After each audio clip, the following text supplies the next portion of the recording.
Assalamualaikum dan selamat pagi, salam sejahtera bagi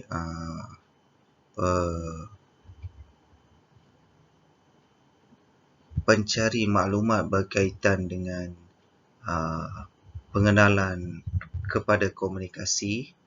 Saya Syed Muhammad Nur Fazil bin Habib Omar mengambil jurusan pengurusan sumber manusia dengan kepujian di dalam ijazah saya. Untuk subjek kali ini yang disediakan untuk dibuat di dalam video untuk dimasukkan ke dalam satu laman sesawang iaitu YouTube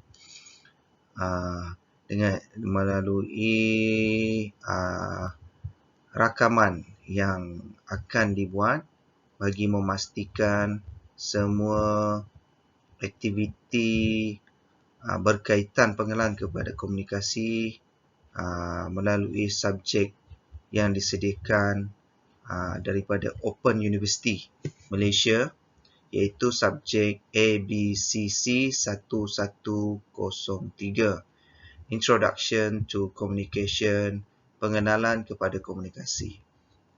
Tajuk kita pada hari ini ialah kepentingan komunikasi antara budaya, cabaran-cabaran komunikasi antara budaya dan strategi untuk memperbaiki kemahiran komunikasi antara budaya dalam kalangan penduduk di Malaysia.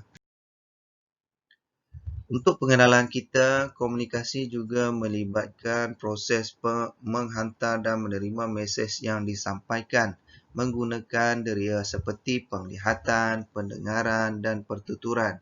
Ia juga melibatkan satu individu dan individu lain untuk menghasilkan komunikasi.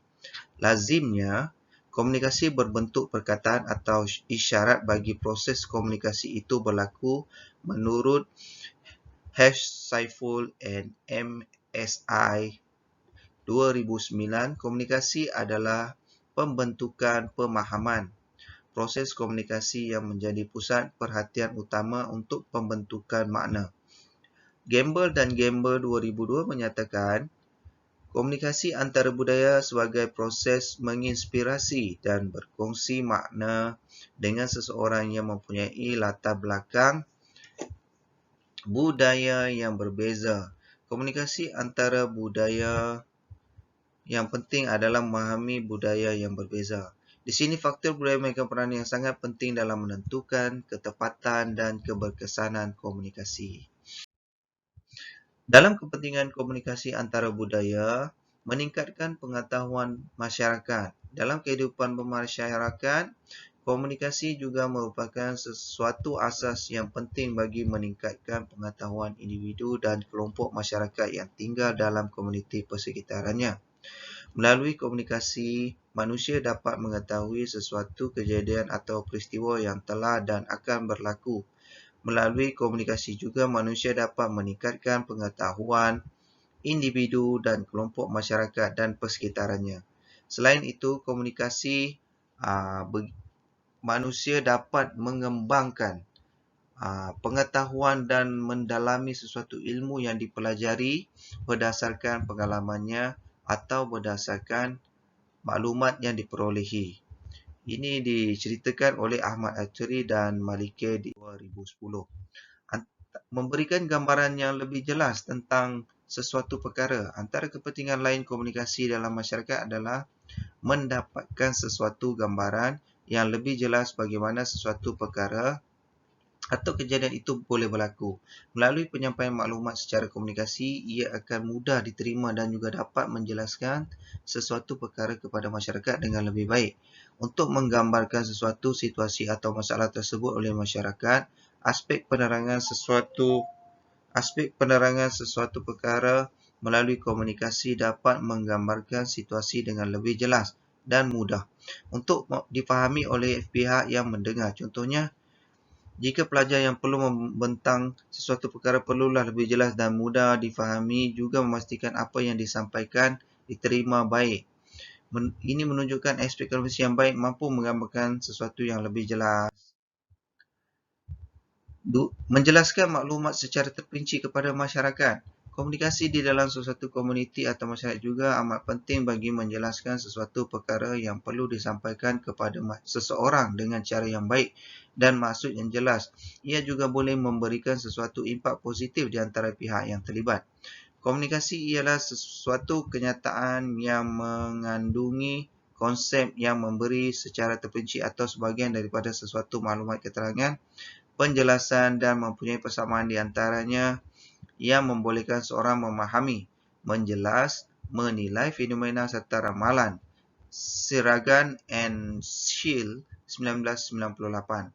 Apabila sesuatu maklumat disampaikan secara terperinci dan perbalahan antara pihak yang terlibat dalam komunikasi tersebut dapat dielakkan.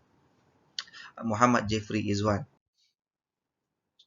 Menurut Saiful, budaya adalah sesuatu unsur yang dicipta dan dipahami melalui interaksi. Fungsi budaya adalah komunikasi, satu proses pembentukan pemahaman yang juga dapat membentuk budaya yang baru. Budaya merupakan alat yang berkesan. Ia adalah satu keperluan manusia agar ia dapat disampaikan dengan lebih jelas. Melalui cabaran komunikasi antara budaya dan bahasa yang berbeza, lazimnya dianggap sebagai faktor penting dalam komunikasi antara budaya. Berhubung antara satu sama lain mempunyai kisah yang berbeza. Jika terjemahan bahasa atau sistem kod bahasa mendatangkan keburukan, bahasa seorang juga mempengaruhi tanggapan dan cara bahasa itu diinterpretasikan. Komunikasi antara budaya menunjuk kepada kemahiran komunikasi membabitkan individu daripada pelbagai latar budaya.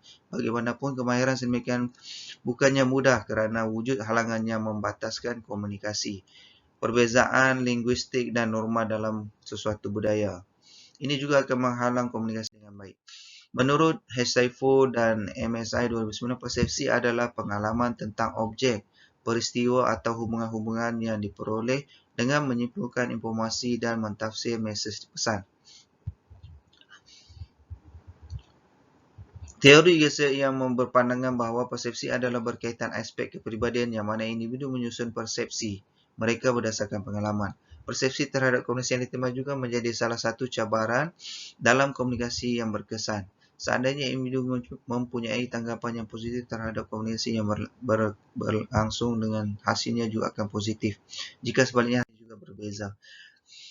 Penerimaan ini melibatkan nilai kepercayaan tentang apa yang penting dan apa yang tidak penting. Jelas di sini individu perlu mewujudkan nilai percaya dalam diri untuk menerima aspek komunikasi yang diinterpretasikan. Aspek penerimaan juga menjadi salah satu punca komunikasi antara budaya itu terhalang, yang mana terdapat masyarakat yang menghadkan penerimaan dan pemikiran budaya luar. Adakala untuk memahami situasi budaya lain ini mengambil masa yang agak lama. Selain itu, golongan ini cenderung menilai sikap menghad pemikiran tentang kebudayaan lain seperti perasaan tidak suka terhadap budaya orang lain dan seringkali menganggap bahawa pelibatan mereka dalam kelompok mereka sukar diterima walaupun ia mengeluarkan perkara-perkara positif. Tiap unsur komunikasi mestilah dibina dan dikekalkan untuk menentukan perilaku secara bersama berlaku, yang mana komunikasi adalah satu proses permulaan yang jika individu atau masyarakat bersifat terbuka dalam komunikasi, ia akan menggalakkan lagi komunikasi itu berlaku secara berkesan.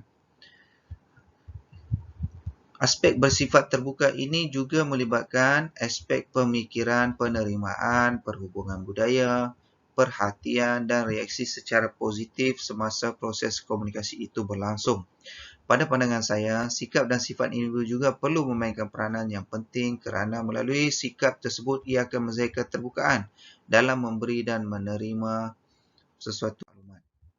Untuk menjadi lebih mahir dalam komunikasi dengan orang yang berbeza budaya, kita boleh belajar bukan saja mengenai budaya mereka tapi juga mengenai kita sendiri.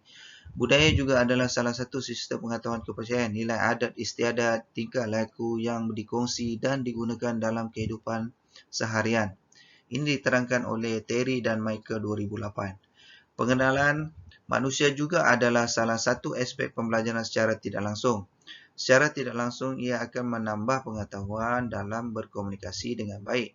Melalui aspek pembelajaran budaya dan bahasa masyarakat lain sedikit sebanyak, individu akan dapat memahami budaya dan perbezaan budaya dengan baik. Dalam menghormati, jika kita menganggap semua komunikasi sebagai satu hubungan secara tidak langsung, kita akan memberikan tumpuan kepada penglibatan sama ada untuk menyampai menerima maklumat dalam apa jua perihal. Melihat aspek hubungan ini, masyarakat Malaysia sangat menghormati budaya dan adat rasam di Malaysia. Sebagai tanda keharmonian negara Malaysia, sikap menghormati menunjukkan rasa sopan dalam komunikasi adalah menjadi amalan. Dalam strategi berkesan memperbaiki kemahiran komunikasi antara budaya, kita perlu meningkatkan prestasi komunikasi. Lazimnya kita tahu dengan komunikasi secara baik akan membolehkan kita memahami orang lain. Aspek prestasi komunikasi perlu ditingkatkan bagi tujuan kecekapan dalam berkomunikasi dengan pihak lain secara teratur dan penggunaan bahasa yang sesuai diikuti dengan vokal atau gaya interaksi yang bersesuaian. Brian, Welly dan Wendy 2007 adalah lebih baik untuk membezakan kecekapan komunikasi antara satu sama lain dan prestasi komunikasi atau kemahiran berkomunikasi daripada sudut pandangan yang berbeza. Dengan adanya perbezaan ini, setiap individu akan memperbaiki kecekapan dalam berkomunikasi agar dapat meningkatkan prestasi dalam komunikasi dari ke semasa. Melalui merancang komunikasi dan interaksi sosial secara berkesan, perancangan dan penyusunan maklumat yang lebih baik secara tidak langsung dapat meningkatkan prestasi komunikasi. Hal ini dibuktikan dengan merancang sebelum berkomunikasi dapat meningkatkan komunikasi yang teratur, menggunakan bahasa lebih baik dan berkomunikasi dengan lebih baik lancar berbanding individu yang tidak merancang apa yang ingin dikatakan. Individu yang mempunyai pengalaman pengetahuan yang meluas juga secara tidak langsung akan membentuk idea atau pemikiran dalam menyusun maklumat dengan terancang pada kotak fikiran ketika komunikasi berlaku. Melalui tutur kata dan penggunaan bahasa dan bahasa badan yang sesuai akan membantu komunikasi DNA. Interaksi sosial secara berkesan dan ini akan menjadikan individu itu lebih yakin berhadapan dengan masyarakat walaupun berbeza budaya. Kesimpulan, komunikasi dan budaya merupakan dua hal yang tidak dapat dipisahkan kerana ia saling berkaitan dalam kehidupan seharian di samping saling memenuhi keperluan hidup dengan adanya interaksi dengan pelbagai kelompok manusia. Komunikasi antara budaya merupakan alternatif yang perlu ditingkatkan di masa hadapan kerana mampu mengeratkan lagi hubungan manusia. Ini diterangkan oleh Soprepto 2006. Komunikasi antara budaya juga merupakan satu cabang dalam bidang komunikasi. Satu bidang yang amat penting untuk didalami kerana tanpa pengetahuan tentang komunikasi antara budaya, ini akan merugikan masyarakat. Untuk mencipta hubungan yang harmoni dalam masyarakat, perlulah memahami konsep-konsep dasar komunikasi dan budaya kerana akan mempengaruhi perilaku orang berkomunikasi. Dengan halangan-halangan komunikasi yang dihadapi perlu ditangani dengan positif. Bagi tujuan komunikasi antara budaya akan mewujudkan sikap positif walaupun berbeza bahasa, budaya dan sebagainya. Sekian present saya untuk hari ini. Diharap tuan-tuan dan puan-puan semua dapat memahami dan mengetahui berkaitan komunikasi dalam pengenalan komunikasi ini. Saya Syed Muhammad Nur Fazil bin Habib Omar, pengambil jurusan ijazah Perhubungan Sumber Manusia dengan Kepujian, mengakhiri video ini dengan ucapan terima kasih kerana mendengar dan diharap tuan-tuan dan puan-puan memahami penjelasan saya berkaitan subjek ini. Sekian, terima kasih.